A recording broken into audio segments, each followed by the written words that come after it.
नमस्कार मित्रांनो, दादा मोबाईल 47 चॅनलमध्ये सर्वांचं स्वागत आहे। फक्त मच्छी पकडायची नाही आहे तर मच्छीला खायला सुद्धा टाकायला लागतं, खाद्य टाकायला लागतं। गव्हाचं पीठ आणि पावाच्या 7-8 लाद्या टाकलेल्या आहेत, कारण पाव त्यांचा फेवरेट आहे। चराई करून माशाची फिशिंग करायची। आता तुम्हाला दाखवतो की या तलावामध्ये, कल्याणच्या तलावामध्ये वाडेघरच्या किती मोठे मासे आहेत। त्याला आपण तिलापिया बोलतो, तिलापिया मराठी भाषेमध्ये तेलप्पा बोलतो। आणि तेलप्पाला खाद्य टाकल्यानंतर कशा प्रकारे खातात आणि कशा प्रकारे जम करतात हे तुम्हाला दाखवतो। कब झाला माशांचा काम कामाला क्लिअर ओपन त्यांच्याकडे काम चालू झालं ना, तर याला पैसे द्यायलाच लागतील। एक करोड रुपये भेटलं तर 1 करोडांच्याला कमीत कमी 20 लाख रुपये द्यायला लागतील।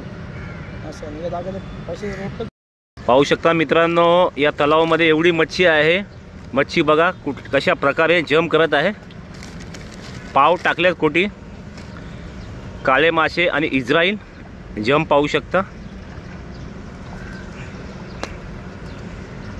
फक्त पाव टाकलेत।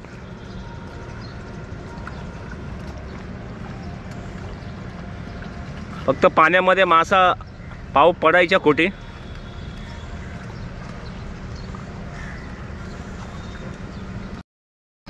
इथे तिलापिया खूप जास्त पाहू शकता। दादा मोबाईल 47 चॅनलमध्ये स्वागत आहे। आणि आपल्यासोबत आहे संदेश भाऊ। उद्या आज चराई केली आहे, उद्या आम्ही फिशिंग करणार आहे या स्पॉटवरती।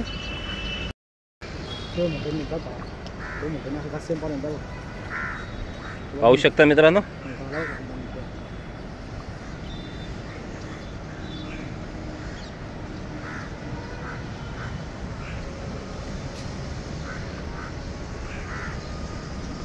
व्हिडिओ आवडली लाईक करा, शेअर करा, सपोर्ट करा।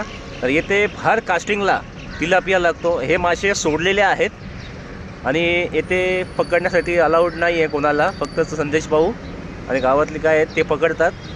पहिल्या व्हिडिओमध्ये पाहिलं होतं तुम्ही, व्हिडिओ टाकली होती। माशांचा जम एक एक मासा 2-2, 3-3 किलोचा आहे।